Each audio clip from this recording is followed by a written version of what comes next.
Like we bring up narcissism. You and I talk about that. It's just so commonly thrown around, but it's like statistically, there's just not as many as there's sort of this portrayal. And I think that goes in line with the overabundance of labeling and fixing and everything that we're sort of dealing with in society, which is, I think, good because to some degree, because now at least people are recognizing, issues. It's not in the closet. Let's handle it. But it's almost swung to the side where it's like, now everybody has, an ailment, a label, a condition, and needing a fixing. It's like almost gone to the other extreme, I think.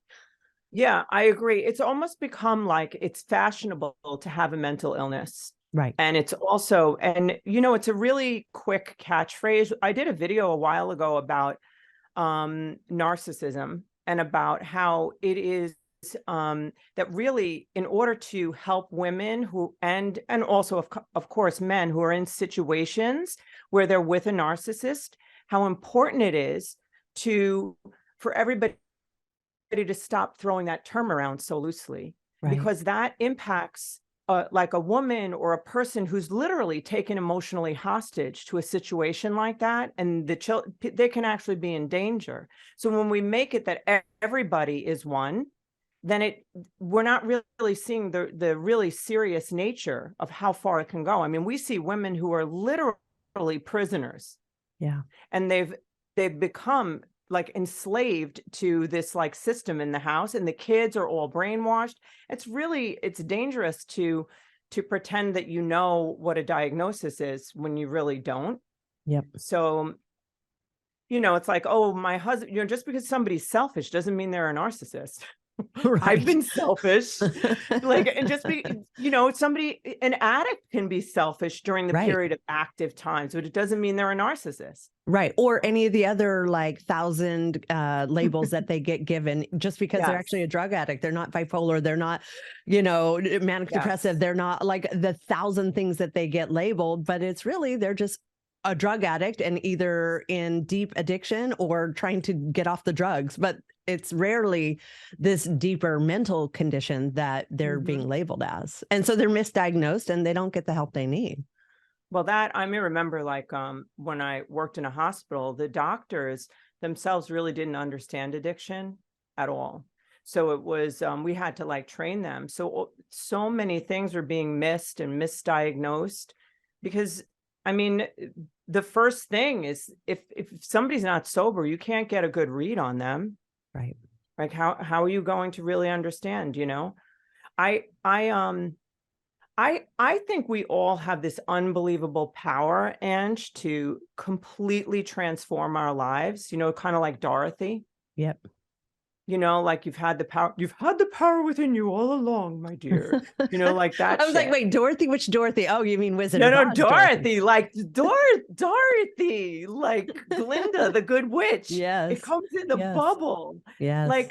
It's like everybody's kind of searching for something, but it's always been inside of us. Right. And I feel like that, I feel like that's the best kept secret. How come I want to scream it from the rooftops? We don't really understand our operating system, and that we actually, if we understand it, that we can transform our lives and we can create a life we want. Because there's no money in that. Realizing that you are the power, that you are the source, that you are the cause. There's no money for others in that because you are the one. You know what? You mean oh, well, I can go into that too. I think that's interesting what you're saying, because are you you're saying, because you're translating it over to people who are coaches or whatever and trying to make money on this. So coaches, doctors, whatever. Yeah.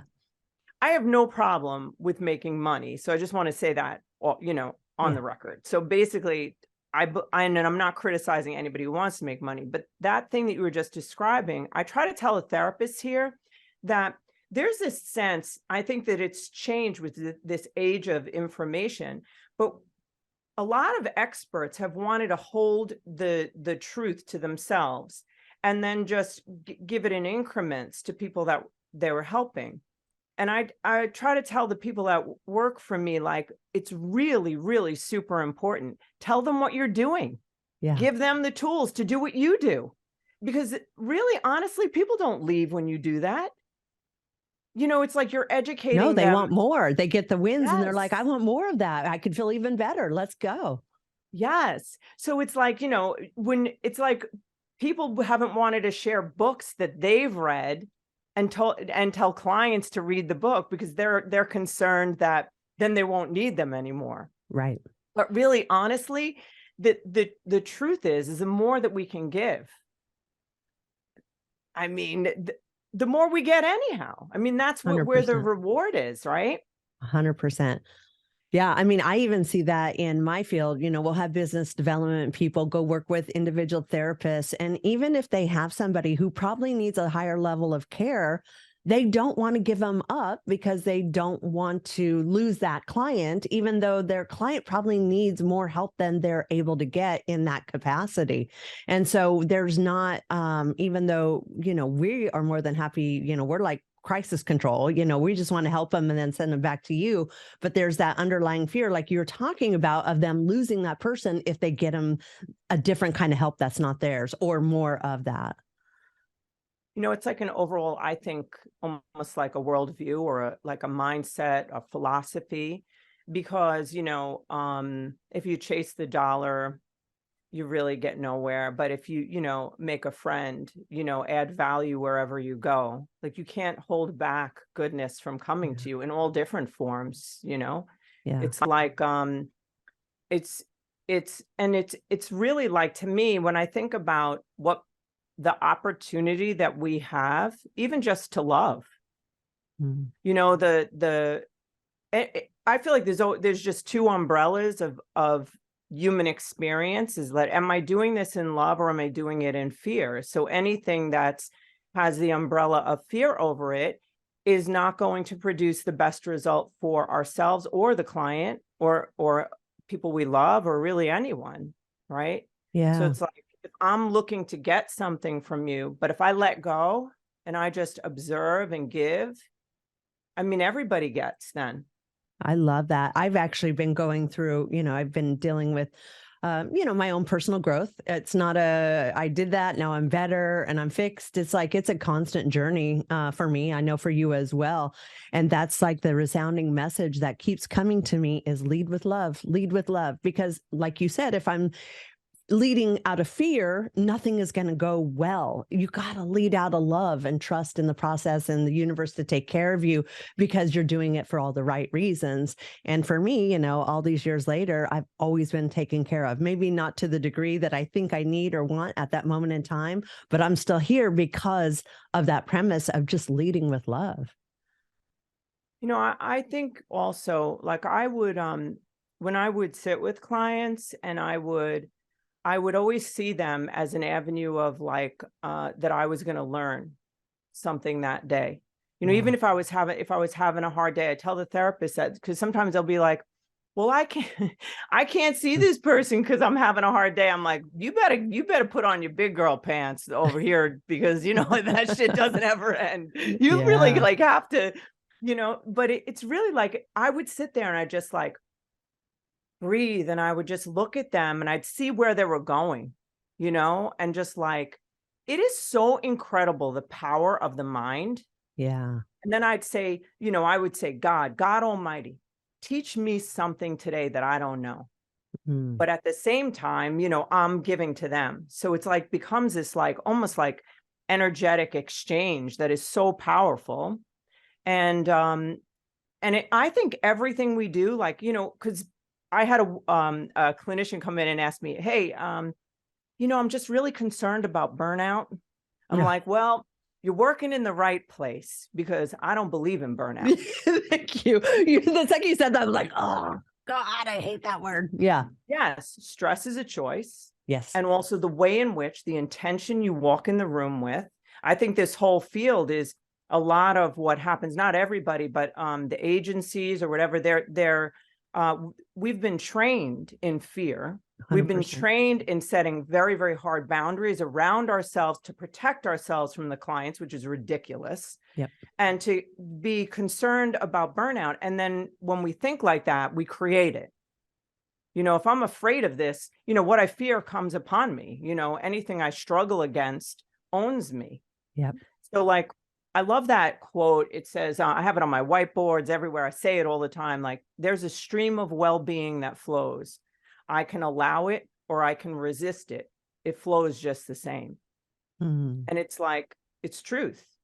Because if I'm, the frequencies that we align ourselves with will determine, like, that's why my computer wasn't working today, because I was aligned with, oh shit, I gotta hurry. Oh shit, I'm in trouble. Oh shit, oh God, that. When you're aligned with that, it's like tuning a radio station into that. If you don't want to hear AC/DC, change the channel. Yeah. I actually like AC/DC though. Yeah, same. I mean, when do you not want to hear AC/DC? Oh, No, I'm kidding. right, yeah. I mean, they're great for a workout, for pump up. Yeah. Yes. But if you don't want to hear elevator music, yeah, you got to change the channel. But I think we don't know that we can do that. 100%. And again, like you said, we're conditioned that way, that we're not positive over that other people are going to decide for us. And that's an easier way to go. It's so weird. I'm going into I can't, this is my obsession, but if I'm going please, too long, this is why we're here.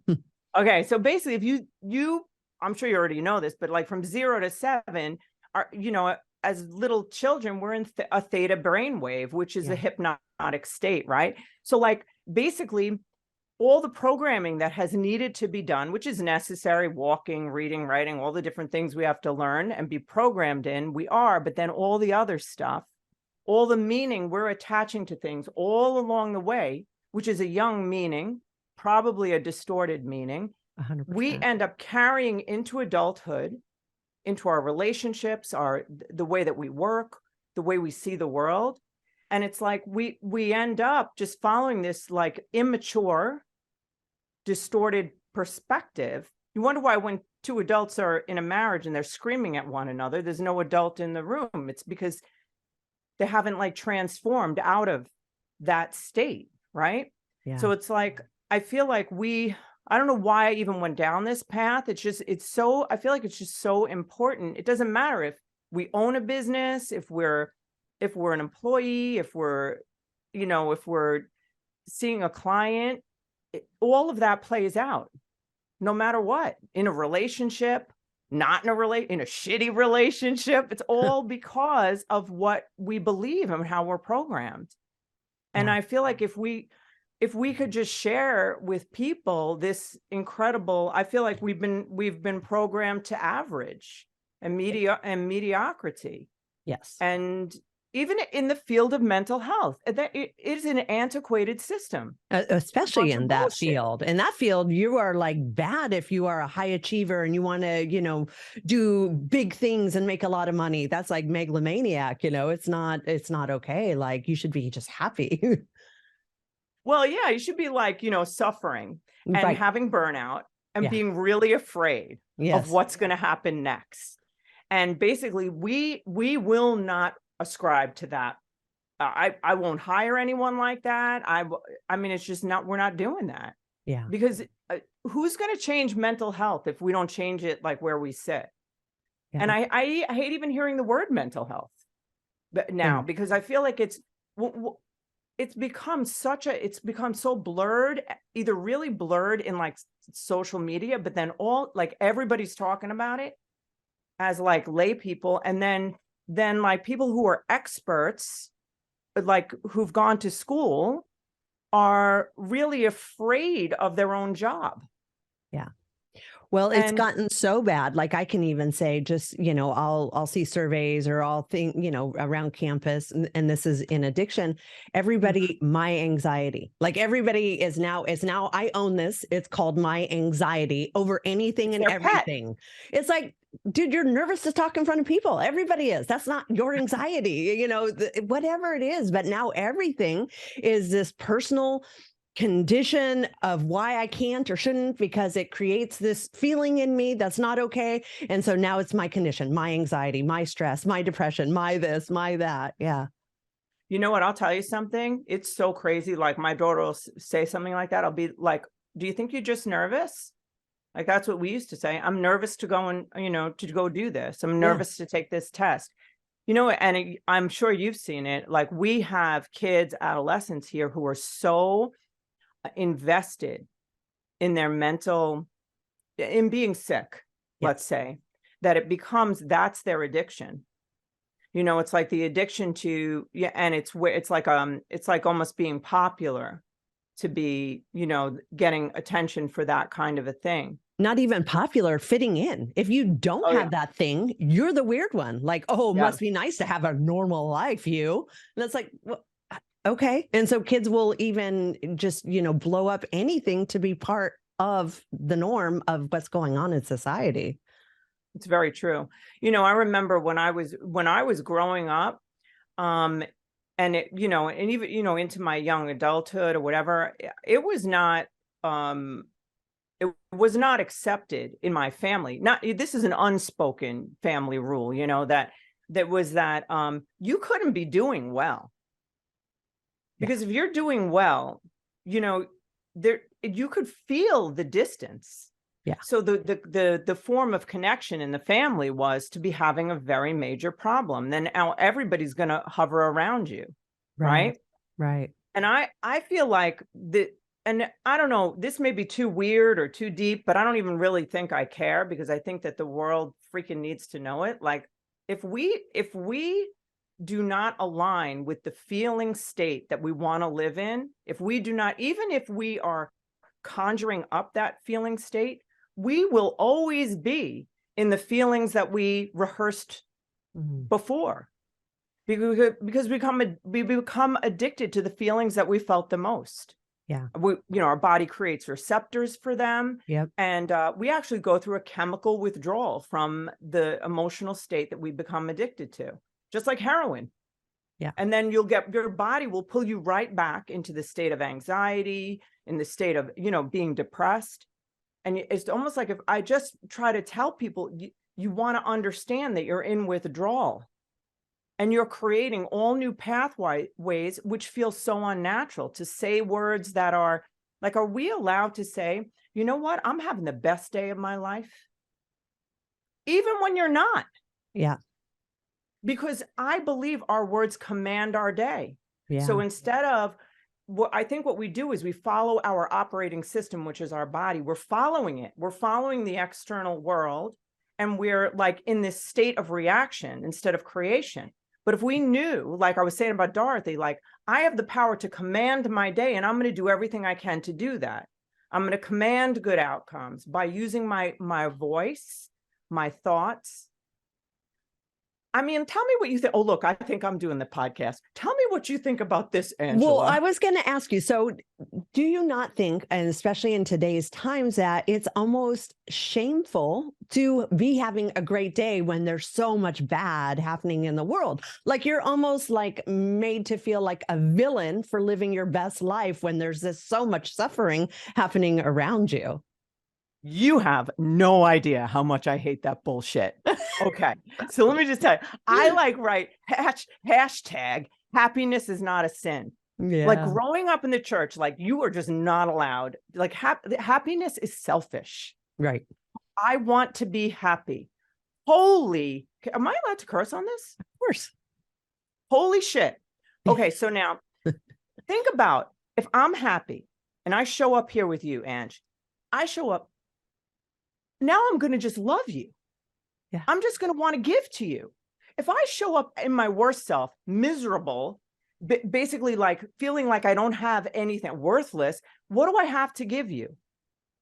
And we are taught this from such a young age, that we are full of ourselves.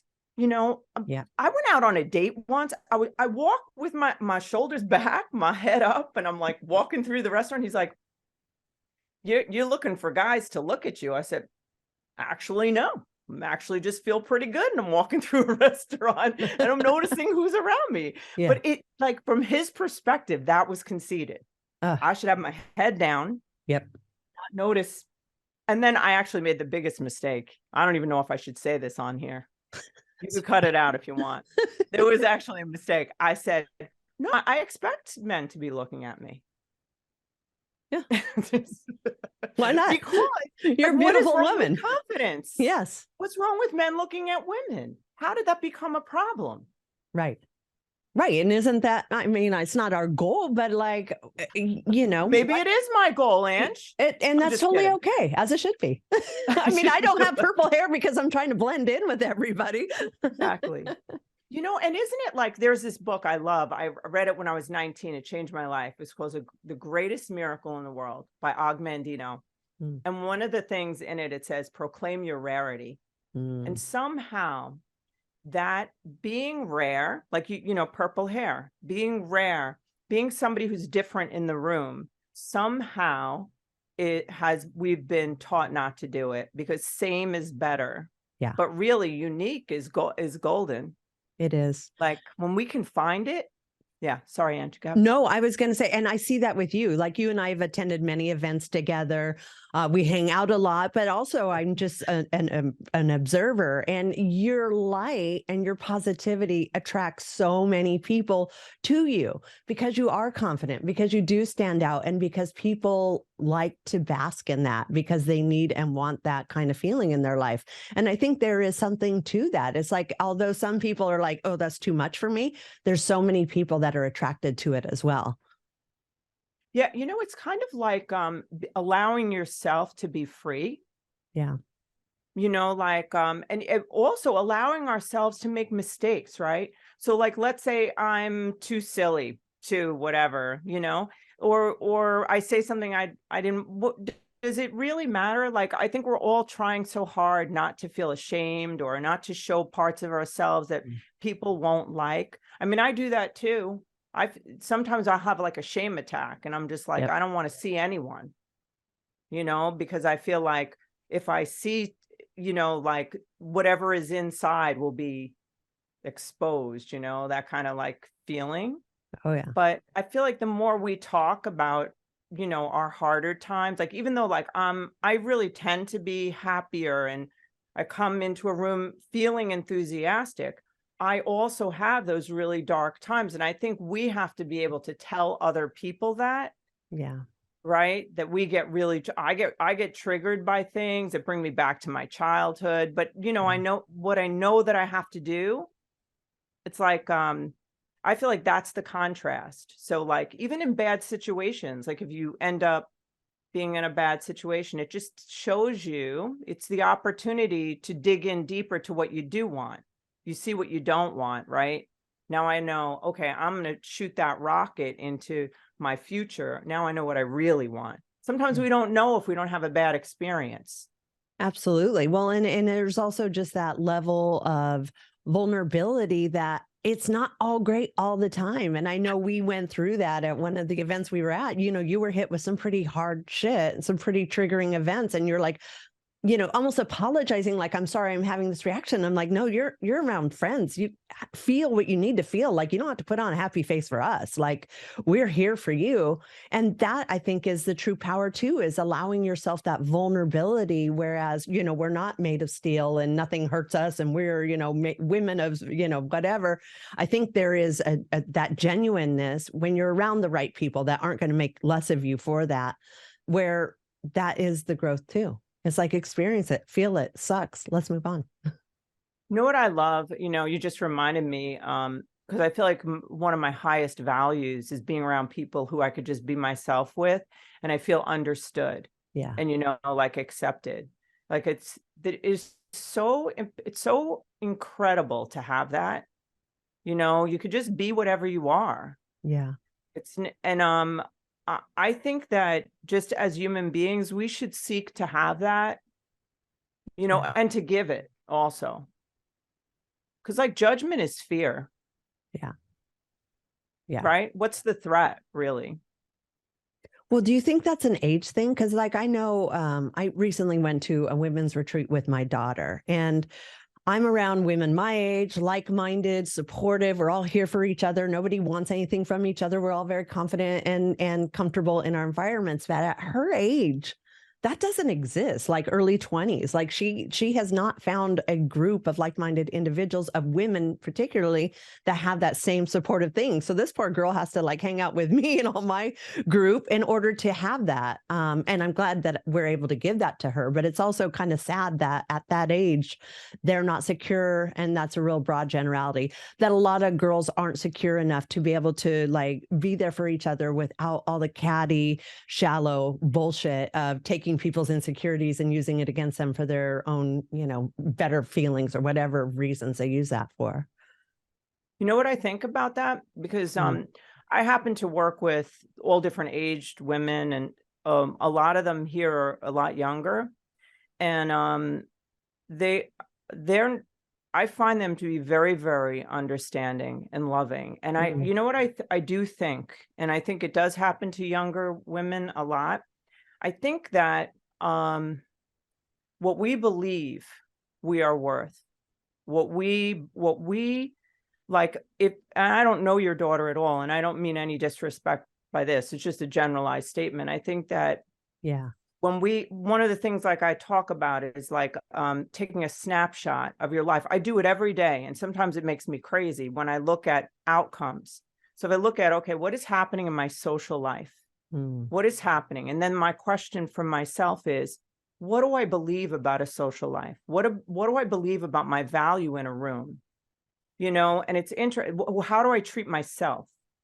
So like, I know so many, I can measure, like if I'm thinking badly about myself, I may be around people who will tend to do that too. Yeah. And confirm it for you. Yeah. Yes. Like give you what, mirror back what's inside. And I think, not to get too like weird, but I feel like we are really, we're constantly creating our outcomes because we really don't realize, how like electricity, we harnessed that power like over 100 years ago. But now I think we're just coming to terms with the power of thought, like the power of thought is a creative power. And every time we think a thought, we're creating an outcome. And I do think that if we start to think, like, even if your daughter started to just imagine herself in rooms with women who are just really giving everything she wanted, she'd probably produce that on the outside over time. For sure.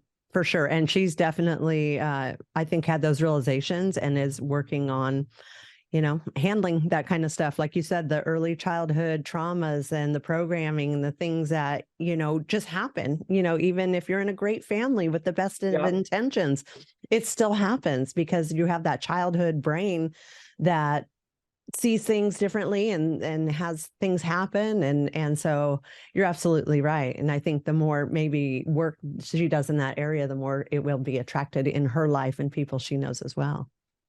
Yeah. And also like what you're saying about a kid, like, with like, there's an example I use in my book. It's about this, a child who's playing with a toy at a table, right? Yeah. And then the mother and father start arguing. And the toy itself is the trigger to the argument. This is what the child is experiencing. Now they're going to create a meaning around that because our brain has to categorize every moment that we're in. It has to put it in to conserve energy. So now this child may say that playing is bad. Now, that's not necessarily what happened. The mom may be overspending, or the dad may be, who knows, a tyrant, I don't know, and doesn't want her to buy a toy, but it has something to do with their previous, their interaction. Yeah. And then the kid goes to a playground, right? And then a child comes over to try to take the toy and they both start crying, and then the mother yells at the kid. So then it's like, it ends up becoming like, playing is bad. Now that conclusion can go all the way into our adult lives, right? Yeah. I know my biggest thing that I have brought, I'm just going to total self-disclosure, but shame attack, but I'll shame you later. It's fine. No. Here it is, people. And this is like nothing, but I have lived so long. I'm like, when is this ever going to stop? I just have to be aware of it because I don't know if it is, but thinking that, I don't get what the other little girls get in the neighborhood. Yeah. You know, I can do all the work. I'll work right up to the edge of it. You know, I'll do everything, all the wonderful things that'll get me there, but I'll get right there and the bread line, the food's gone. Sorry. You know, I got to the buffet too late, you know? And it's like, this kind of belief that like, you know, that kind of like core shame. I was neglected, you know, so, and I didn't have that pretty princess room or, you know, and it's interesting because that thing plays out forever. Right. You know, unless you're aware of it, you know, like, you know, I feel like truth is our hope. You know, if we, you know, don't follow the wrong, you know, the lie. Yeah. I love that. I mean, I feel the same way. Like, you know, I think we were raised in a generation where you're being provided for, and that's good enough. And that's better than, you know, not better than, but it is better than the generation prior to that. So, you know I was raised probably like you, tough love, latchkey. I'm providing for you, so that's good enough. There was no emotional need to take care of us. And so you're right. That creates these lifelong decisions, feelings, how we react in the world. All these years later, how we still handle situations if we're not conscious of that's what's happening and reframing and doing it a different way. It's just always ever present, which is why I think we constantly continue to work on ourselves, knowing that that's there. You know, it's like an intent. It's being intentional. It's Yeah. like, I'm going to create the life that I want. I think that the more we do it also, because like there's this whole neurological system that's been created, right? And it does that actually all that actual wiring isn't gone. We just keep creating over here in the better way until this becomes obsolete, right? But it's weird, like what you're saying, like my parents were hippies. So yeah, they were hippies. So basically it was like free for all. Oh, wow. Yeah. Let's go. And it also was like, you know, you could also, and you know, I'm not going to do any political shit, but I'll make it pretty obvious. They were bleeding heart liberals. They might as well have been Marxists as far as I'm concerned. So basically it was like, if you're suffering, we love you. If you're not, you are selfish. So basically, and then it's this whole, you know, they would treat children like they were adults. So, you know, they would give me freedom, you know, you do whatever you want. And basically, I trust you. Yeah. I'm like, really? I better trust myself, because I don't know what the hell's going on. I don't think I trust you. So I don't know why you trust. Okay, so I better learn how to dig in and get and be really self-sufficient. And I did. But you know what it teaches you also is that you can have somebody come along and take care of you and love you. You know, like, you know, you can't allow like that. But if you think that you can't, then they won't come. It's just, then they're not showing up if you don't believe that they will. Right. But if you've been programmed to believe that they won't, and they haven't, and they never will, you will never have it. Right. So it's a recreating of the mind. You know, that quote, I mean, I say it all the time. I probably said it to you like 1,000 times. I love this quote by Alvin Toffler. He says, the illiterate of the 21st century will not be those who cannot read and write. It'll be those who cannot learn, unlearn, and learn again. So it's like the learning in our childhood, we need to unlearn it. Yep. It's a dedication to your life. It's an obligation to success, right? And then learn again. Like we could look at it as a very exciting process. Like I try to like stop myself and go, hey, wait a minute, this is cool. Yeah. I get to learn a new life. I get to make it what I want. If we knew what opportunities we have to create some heavy, like unbelievable stuff, we'd be a happy crew, you know? Yeah. Because like every time something shows up that's really shitty, if you just said, oh, thank you for this wonderful opportunity to know what I don't want. Let me move on. And let me just pivot in this. You suck. I'm so happy to go this way. Yeah. And then now I know I'm putting more energy into the other beautiful stuff. Yeah. Well, and I think a lot of that comes from hindsight and realizing that these mishaps were actually opportunities because there was something better, or there was something that happened for a good reason. We had to overcome it and learn something from it. And thank gosh that thing we wanted didn't happen, because it could have been this. So I think there's a lot of learning to look back at your experiences and realizing the bad wasn't the end of the world. It actually ended up being a good thing. And again, that comes from like looking at things, hindsight, retrospect, reframing, all that kind of stuff. But it does take work. Yeah. I tell my daughter, because I say, you haven't had as much experience overcoming. Yeah. So like when you have a lot of experiences overcoming dark times, you start to say, oh, I know there's a good outcome.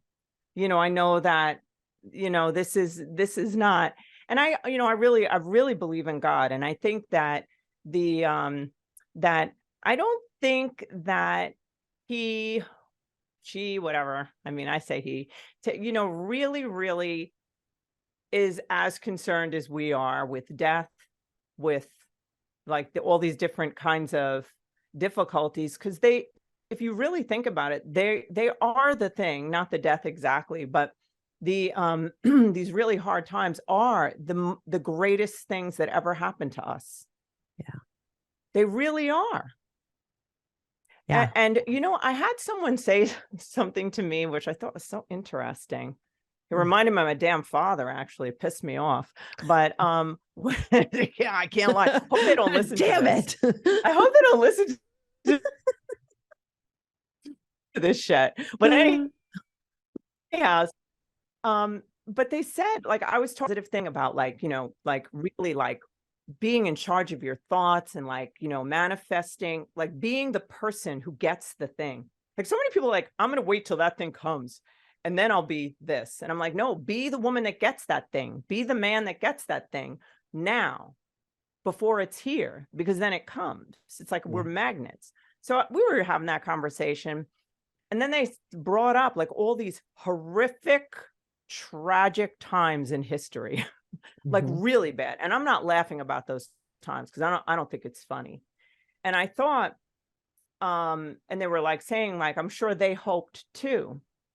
And I was thinking to myself, even like people in the Holocaust or whatever. I mean, I have but I think that, I mean, it's absolutely horrible, but I think that during those, what some of the things that have come out of that is listening to them creating a whole new world in their mind, different people, a lot, obviously a lot, but they had to find a place inside to feel better because they couldn't rely on the outside. And I think that's such an incredible life experience. We don't experience that. We have luxury problems, but it's like a representation of in the highest extreme of how to, oh my God, like I'm going to create something in my mind to get through this. Yeah. And I do believe a lot of those people were then able to, escape or whatever it was. But I don't mean to bring in this dark thing, but I felt like it was like this is the reason why we shouldn't hope, because look at all the dark things that happen. Yeah. Well, I concur. I mean, I see it all the time with addiction. And although addiction is nothing like the Holocaust, it's self-created and whatnot, but people go through some pretty horrific stuff or put themselves through some pretty awful situations, but then that prompts them to do the work. Whereas people who've lived a somewhat normal and good life don't ever have the necessity to go internally, like you talked about, because stuff is so bad where they literally have to go inside to try to find a better way. And so like we have people, go through our program, and I'm sure you experience this from what you do as well, where their biggest adversity is their biggest strength because it forced them to really confront, handle, and find new ways to deal with life and situations. And they're almost better off as former addicts or people with issues than the people who've everything's kind of gone just okay for. It really is. I think about if I didn't go through some of the many different things that I've gone through, I think I would be really superficial, really selfish. Every time I've gone through a new, really like hard time, it made me less judgmental, more compassionate. When we see little kids, I'm sure you see that when we see little kids who just, I mean, their parents are murdered, there's just so many really horrible things that happen. And it's hard, back to like that idea of burnout, like being vicariously traumatized, as a therapist. I explain to the people, like, when you look at that child or that experience, it's almost like they're here now and everything already happened, and they're experiencing the loss, right? Yeah. But if we can help them to take whatever that is and create beauty out of it and to, like, we can look at it not as burnout, but as like, we've given such an opportunity to just be like, wise observers with them, rolling up our sleeves next to them, like really making a difference in their perspective. Because a child can take that and just self-destruct. Yeah. You know, Yeah. it's such an honor. Yeah. Well, and I But almost wonder if this whole burnout is you're in the wrong profession, because for me, all these years later, I never feel burnout from helping people. I don't Like, that's either. my purpose and passion. And if I'm doing that, I'm like living my best life. So I wonder if the people that experience that, if they're like, they should be doing something else. You know what? I got to tell you, I agree with you. I agree with you. Most of the people who are here are just like happy. Yeah. And like they see like the wow, look at like, it's such I really, honestly, Angie, isn't it an honor? Like, Yeah. I get to be a participant in the being with you while you transform your life into something beautiful. And what I think is so incredible is that I tell the clinicians here all the time, okay, you have one person, even if you had one person, and let's say you help them, now they're a better parent. Or even if they're not even married yet, they're a better spouse, they're a better parent, they're better in the community. We have no idea how far that goes. It goes generations. Yeah. That same person who didn't get help might beat their kids might become drug addicts. Somebody might, so it's like, it's taking someone off a path into a brand new life.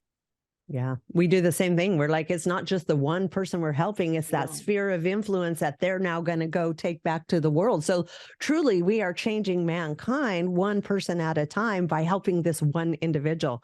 Yeah, I tell my people the same thing, because I think, when you get in it, you don't realize, especially if that person's being somewhat defiant and not really wanting the help at that moment in time, you got to like be the bigger person and help them get through it. And it's almost like the ones that are the most challenging end up being our best ones, because they're kind of bucking the system. But then when it's there. And then that influence is huge, because everybody's like, holy crap, you helped that person? That was amazing. Yeah. And what, isn't it interesting? It's like, you can look at any whatever character defect or whatever shortcoming, you could look at any one, and then you could see the what would you call it? Like the altar to it. So like, let's say this person's resistant, but that could be their passion, their rarity, their uniqueness. Somebody who's totally codependent and like, whatever, like they're just like living, when their person dies, when they're dying, the person's life flashes before their eyes. Like that person, that's really like compassion that's been distorted. That can be, so there's like, you can see the strength in any of the problems that we have, right? Yeah. How long have you, Alison, known or knew that you were not put here, we came here, however it happened, to help How the hell people. did we get here? Yeah, no, we don't want to go there yet. I'm having an existential crisis right now. Have you always known you wanted to help people? Like, you're like, this is what I was born to do? Or was it a later, like, when did you realize this? Well, basically, from the time I was a little kid, I was actually the youngest, and I was, I think when I was born or soon thereafter, they all said, Alison's here to save the family, like Stuart Smalley or something. I don't know. Remember that guy, whatever. But anyhow, so but I think that I think I felt very sad and bad about myself as a small child most of the time. And when I saw that in someone else, I really cared, and it mattered to me. And I wanted to bring like light to that. But I ended up going to school for fashion buying and merchandising. Oh, wow. And yeah, and I used to wear a shirt that said, um, it's not who you are, it's what you wear. Who really cares who you are anyway? No. So, but Wow. That is so I know. opposite of the Allison Yeah, I there you know. go. No, but I did care about people. Yeah. But when I was in school, I learned very quickly, I was taught that we are to make people feel uncomfortable in what they're wearing so that they'll buy other things. And Mm. I just at that moment I said, you know what, I don't think I'm going to do that. So I switched to psychology. But what I really do believe is I think it was, like an apple seed, it has all that instructions in it, and it becomes an apple tree, and it provides fruit, and it grows really big, and it feeds people for a long, long time. I just think that in part that was just in my instruction pattern, because Mm. I just fell into, I didn't even want a career. I wanted to be a mother, and I wanted to just take Yeah. care of kids. Yep. So I really didn't even want any of it, but then it just naturally just kept progressing. And then I'm a daughter of an entrepreneur. My dad had a movie studio, and also a business that built scenery for plays, movies, commercials, and all of that. So he was like a business owner. So I don't know. I think I just naturally just, or maybe because I was a child of hippies and I had nobody instructing me, I just couldn't be employed. I just had to do my own thing. But yeah, but Yeah. I always had that, like, it was like a fire in me, Yeah. like that I was going to change the world. I believe that God puts those things in us. Like when we have a desire Yeah. inside, I think a lot of times we question it, and we'll say like, why do I have, oh, that's weird. Why do I want that? Or it's too big or whatever. I think that that's born in us. I think Mm. if we're feeling it, there's a reason for it. I mean, I started my business without any client, any money. Yeah. I, yeah, I just went and rented a space. It's a long story, but anyhow, I just believed. And I think belief is the greatest power you can have. It's faith. Yeah. Powerful. Yeah. I I love don't know if that. I answered your question. Did You I? It did. was You totally over did. the river and through the woods. You totally did. All right. So here's my next question. All right. So do you find, and I've gone through the gamut on this, that for me, it's much easier to delve into helping other people. Like I can get lost in that. I feel good about that. I don't get the burnout, but it's a really good distraction for me to not ever have to look internally because I'm 100% there for others. Do you experience the same thing where you almost have to force yourself to handle your own shit because you're just so into being there for everybody else? Yeah. I mean, I don't see clients anymore. And but I'm here for all, but in terms of like, I think therapists, like with any career, there's like a form of some sort of like little mini dysfunction or whatever. Like, firemen want to be rescued, they want to be heroes or whatever. I think Yeah. it's cool. I'll take a fireman to rescue me any day. But anyhow, but I feel like as a therapist, you can get really, really, really close to people and they don't get close to you. Mm. So I think that if you want to be a person who's protected from your shame or from, whatever, being seen or vulnerable, you can definitely hide in being a therapist, because Yep. there's a satisfaction in the connection that you're having with these other people. And there's also a built-in protection for yourself. So I had to learn, Yep. and I've changed. I learned that, and one of the things I think really has helped my success is that a supervisor said to me forever ago that, really good sign of mental health is when you're the same everywhere you go. And it just always stuck with me. Yeah. And I think that I just really, really changed into being like 100% myself. Like I'll goof around. I'll say if I don't know something, and people love it. They love like a genuine person. To answer your question about Yes. me working on myself, I think the biggest problem for me is that I never think any therapist or any other person is good enough to help me. Mm, So if I'm going to go and do some work, and I've had tons of therapists, it's just, I'll actually do the work myself right. on myself. I Yep. ask myself the questions that I would want a therapist to ask me, and I answer them in a journal. Yep. And I'm always working on myself. I Have you think always maybe done too that? much. Have I always, since I'm, yeah, very, very long time, ever since I'm really young. Even in school, when I was in school for psychology, they would want you to write a paper on a client, right? I never wrote it on a client. I wrote it on me. Because I'm Mm. like, you know what? I'm going to help myself. I need more help than these fudgers. Like I'm doing it for me, and I would help myself because I was like, so yeah, like yeah. So what did I answer your question? Was that, Oh, do I yeah. avoid helping myself?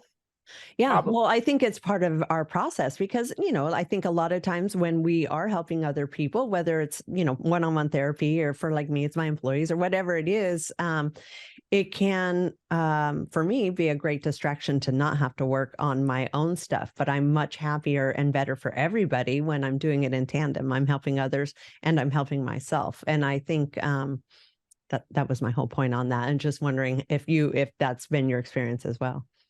I tell the people who work here, my staff, and I really do believe this, Ange, that to the degree that you personally develop is to the degree that you can help somebody else. So Yeah. you can only go as, so I always say, and I would tell my clients this, I will never ask you to do something that I don't do myself. So I try to like live by that standard. Yep. So, I read, I meditate, I do a spiritual practice in the morning. I try to, I work out every day. I try to really, I think one of the things that I don't do, it's very easy to get distracted, yes, but I think it catches up.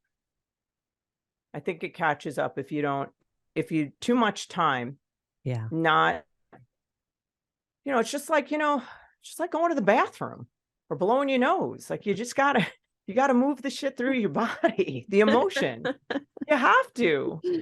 I Or know. it doesn't, like, you get jammed up. Your energy centers get like, incoherent. And we Mhm. really need that. We need the coherence, the clarity.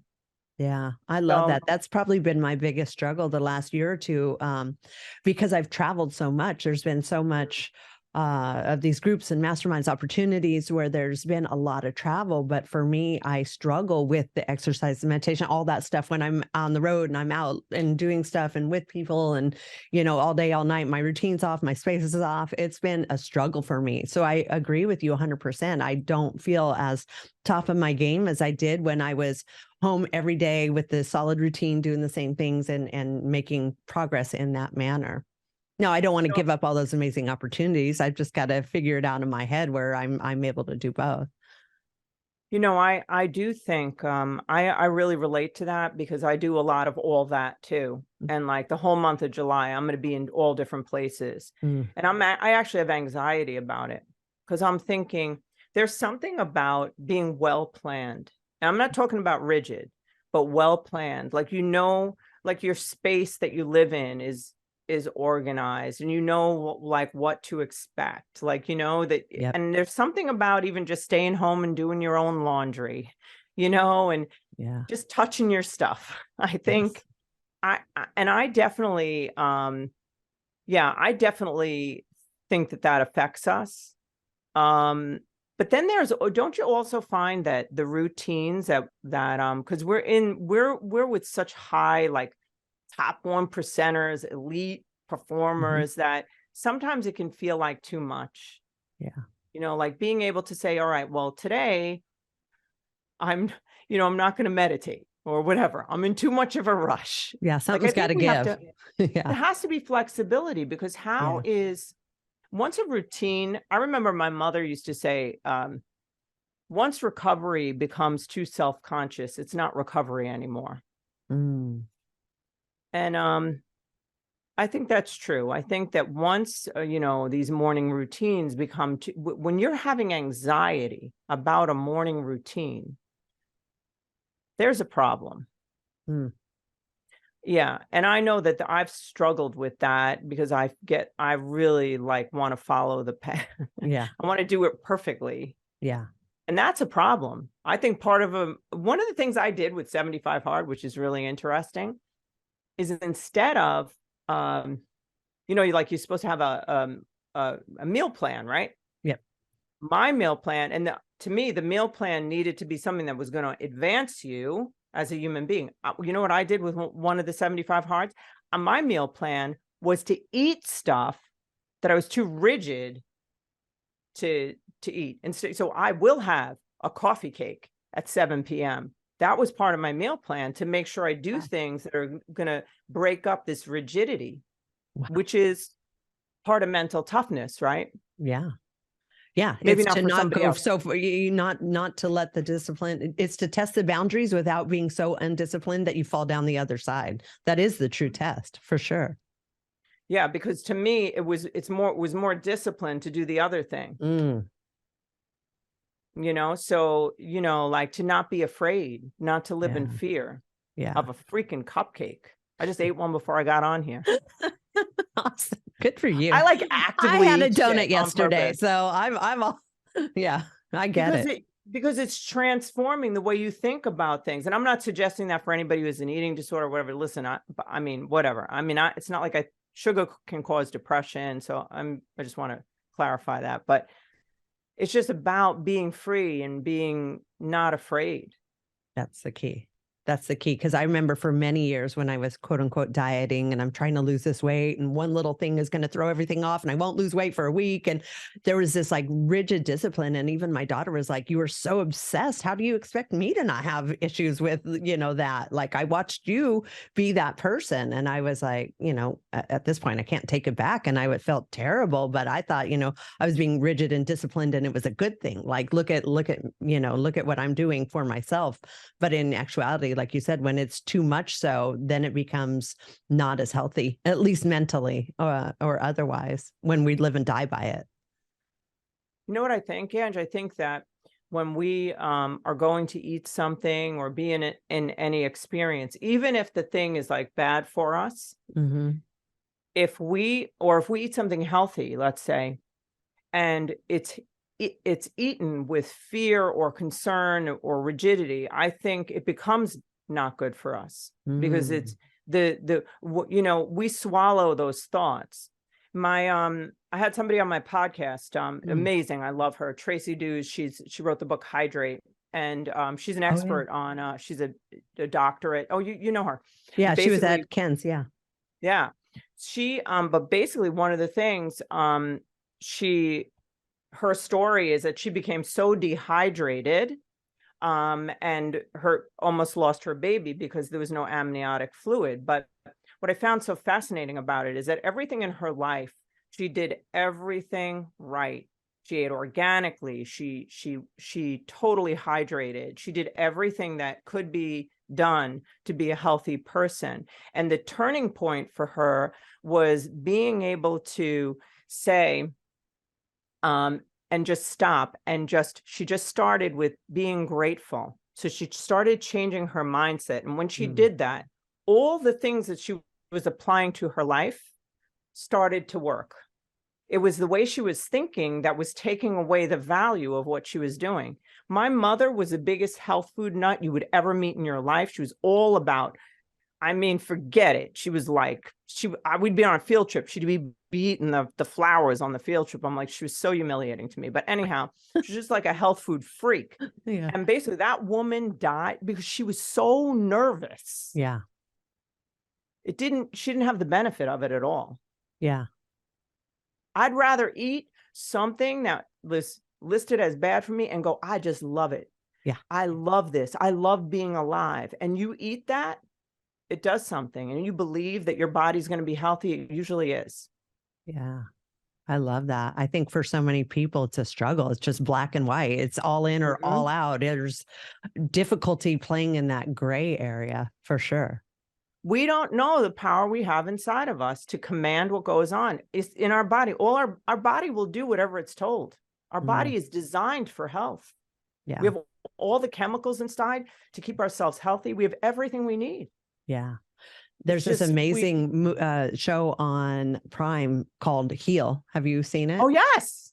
Amazing, right? Like it just talks about literally stage 4, whatever if you can get your mind on board, you can create or uncreate any condition in your body.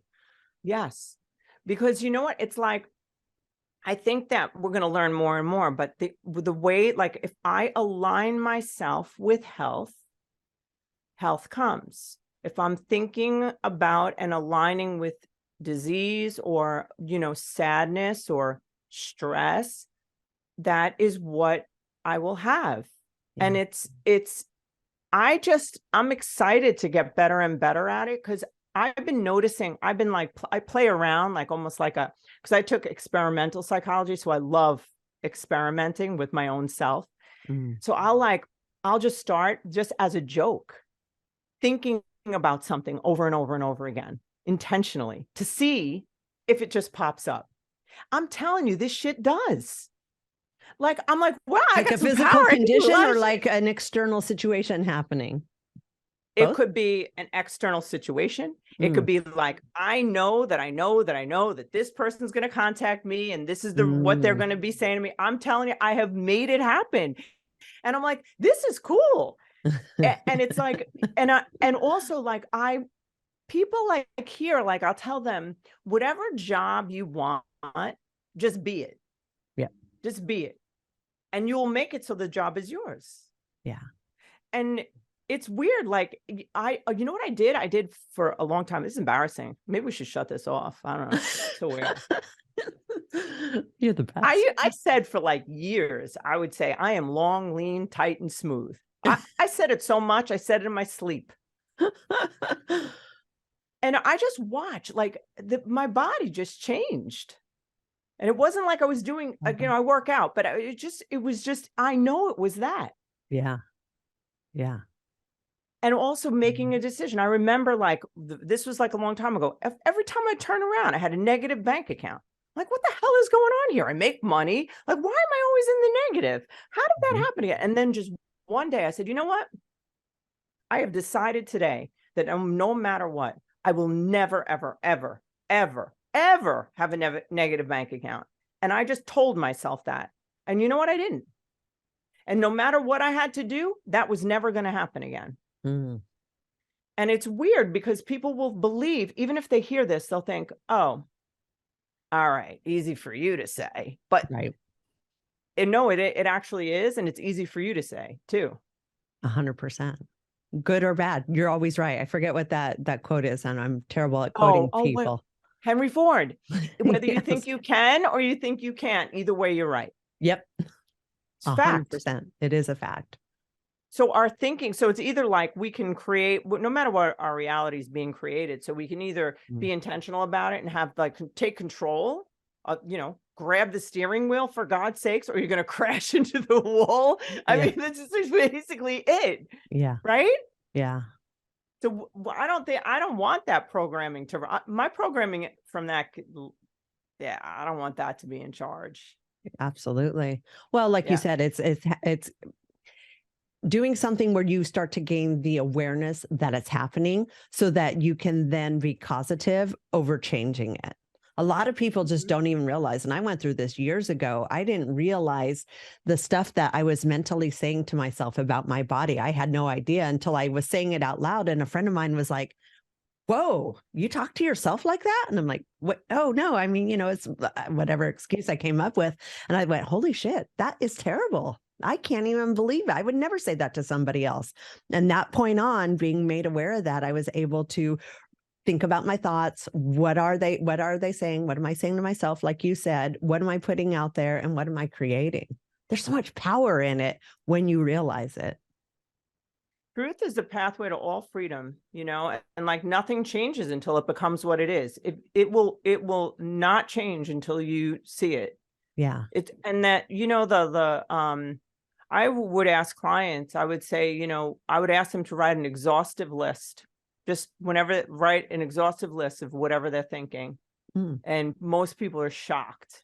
They cannot. And I bet you and I know it. You and I would be surprised at the thoughts that still are able to creep in. For sure. For sure. I mean, I could be like top of the world, and then some, like you were saying, something happens, a little shame comes in, all of a sudden regret. Why did I say that? Why did I do that? Especially if you don't get the response. And then all of a sudden you start like, thinking, did I say something wrong? I didn't mean to do. Yeah, absolutely. 100%. It's a constant work in progress. You know what it is also? There's this, if we think a thought for 16 seconds, possibly 17, it's going to draw another thought to it. And then that one, another 16, 17 seconds. And it, like with chain analysis, it's basically you go from one thought, it's like popcorn. It just keeps going. And it gains so much momentum that it's actually could be harder to stop it, in the middle of the day. And there's something, there's something about, even if, I'm going to have a feeling or a thought, I want to be sure, how long am I going to, entertain it? And also this, but it's like, I had this situation where I was I was in my office. This was forever ago. I was working in a drug and alcohol place, and I was in my office, and another colleague came in, and they sat down, and they just told me this horrific, really bad story. I don't remember what it was, but it was really bad about, a client, and they needed my help with something. So I had makeup compact. And while they were telling me, I closed my makeup compact on the sponge inside. They left, went about my life. A month, I don't know, maybe it was 2 months later, I'm in my office. I take out my makeup compact, and then I'm closing it. I'm going to see a client, and I close it, and I feel like I'm going to throw up. I get this punch in the stomach, bad feeling. Now, at that moment, basically, I could have taken that feeling and looked for a reason for it. Oh, my boss sucks, or I don't like whoever, find a reason, something to match the feeling that was so intense. But I did the thing called chain analysis. I said, when was the last time I felt good? Let me back up step by step by step. And I felt good right before I did that thing where I shut the compact. And our brain attaches together whatever we're doing with a heavy emotional response. It's dependent on that, and they become wired together. So it's just good for people to know that if you have a strong feeling, it's very, very helpful to identify where it came from, because it's not necessarily related to what's happening in your life right now. Yeah. And that can change a person's whole life, because just the wind in the air or the season changing can remind you of when you started school and maybe your parent beat you, there's so many things that can just connect us. And then we can just stay in a one long emotional response to things. I love that. I mean, and that's one thing we address with our program is, situational triggers. Like, is it the time of year? Is it the time of day? Is it Friday night? Which it was for me back in the day, Friday nights. And I would get mass, so there's all these things that you can start to identify when you have certain things, but it's that awareness that it's happening. Again, that's got to be the first step, is you're not just having a bad day. Why is that? You're doing fine 5 minutes ago. Did something happen? Let's look at that. And I think a lot of people don't realize or have the awareness to do that. Can I say just one more thing? I know we're probably going to run out of time. Tell me one more thing. The thing I just want to say is also, it's like emotional sobriety. Yeah. Because emotional sobriety, being able to okay, what makes me emotionally sober? It's when something happens on the outside of me, any kind of trigger, any event, and I have a feeling about it, no matter what it is, even if somebody did something really shitty to me. If my first stop is to go outside of myself and go to the person, blame, looking out there, I'm tinkering around outside to solve an internal problem. But if my first stop is to go inside and say, what is it about? Not why did that? What is it about that situation that gave me the opportunity to feel this horrible feeling? instead of focusing on that person. What was it about that? And then we own it and we go in like that is real sobriety. Because now, because the whole entire world is operating from an external locus of control. Like I'm going to control out here to make myself feel better in here. Yeah. And it's not the way it really is. We've been taught that. Say you're sorry to Johnny because you hurt his feelings or something, like when you don't even, it's like everything is like handle the thing outside of yourself. Yeah. You can always go handle it later or after you know what's wrong. Yeah.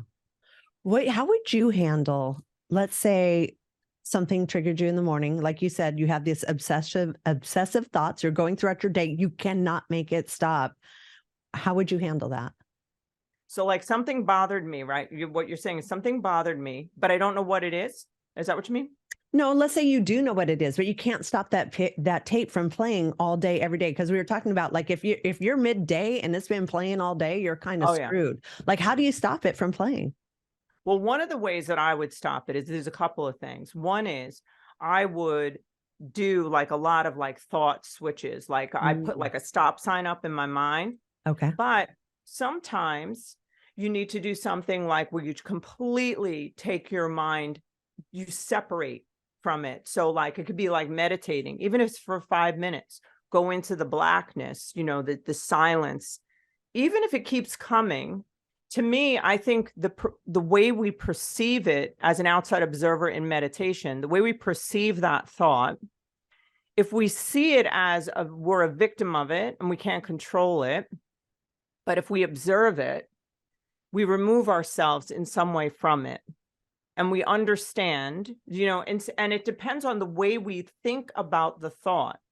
So like, oh, I can't believe that person did that. Oh my God. But really, if you go in and you say, what is it about this thought that's producing so much anxiety, this experience? Another thing I do, Angie, and it really does help. Yeah. I look around and I tell people to do that. I say, open up your heart. I like wide open my heart. And then I face it to the sky. Like I might go outside because you know what, honestly, there's no problems in the clouds. So when I look around and I say, is this thing happening now? I look around. Whatever that is, it already happened. Am I safe now? I look around. Well, I'm in my, like right now, Angie, the world only consists of you and I. Yeah. That's it. So really, in actuality, all these things that we obsess over, they're not, there's a lot of power in not giving a shit. For sure. Not because really the question I would ask myself also, what is the threat? Yeah. What's threatening you right now? And it usually would turn to, oh, maybe they won't like me. Or what am I really afraid of? Because when we're obsessing, that's fear. It's anxiety. What am I afraid of? What, you know, like, and I would play it out. What do I think is going to happen? I walk right up to the edge and look over the side. What am I really afraid of? That helps a lot. Because when you look and you're like, well, is that really dangerous? Well, not really, actually. Yeah. Is that the end of the world? Probably not. No, it's not the end of the world unless it's actually the end of the world. And then if it was the end of the world, we still get to live. So we're fine. Yeah. And that's a whole different set of situations we'll deal with. It's just, it'll probably be just fine. Right? For sure. So, okay. Thank you for the best conversation. I mean, you and I could talk for, 3 episodes straight all day, every day. Yes. And we're still going to do our own little mini series someday. We are, right. Oh, yeah. You did that with Marie recently, right? What? You and I? No, you and Marie did a little thing. You didn't understand me. I said we have to have a girls' weekend, meaning you. Okay. Not that we're having one without me. No, we're not having one without you. Perfect. I was saying we're having a girls' weekend, meaning we. Yeah. So I would say, Ange, what makes you not see you as a we? I just totally We misunderstood. meant That's you all. were on the outside of we. It's true. I thought you, It's Marie, like- had a videographer and you were going out for the weekend. I was No. like, oh, cool. We talked about that. That's cool. I'm like, let's have a girls' weekend with a photographer. We're having a girls' like. I was like, Oh, yeah. it was a declarative statement. I was bossing you around, I think. Well, you see how well that went. I was like, oh, good, have fun. Where's Ange? I guess she's not coming. Exactly. I invited her. She didn't get it, I guess. Yeah. Exactly. Awesome. Will you please tell our listeners where to find you, what you're up to? You recently put out a book, right? I did. Well, it's pretty recent, I guess. And believe me, this is not here because of the podcast. Okay. It just happens to be here. Seriously, it's on my desk. I love The it. Wake Up Call. Yeah. That's my book. And you know what I'm going to do? I just think it's such a cool idea. I'm going to go through each chapter and I'm going to make a video. You know how there's Audible books? I'm going to make a video because it has like a workbook in it. So you go through the chapter and you go through like your thoughts, your feelings, your belief system, and you extrapolate them from your life. But what I'm going to do is I'm going to be like the friend in the video, and I'm going to give the book away with it to do the video and the whole thing. So I was like, I would like that if that were me doing the book. But anyhow, absolutely. and what'd you say? I said, absolutely. A lot of people learn better that way. Yeah. Yeah. Yeah. I think I would like that because it's like a real interaction instead of just like reading and falling asleep in the bed.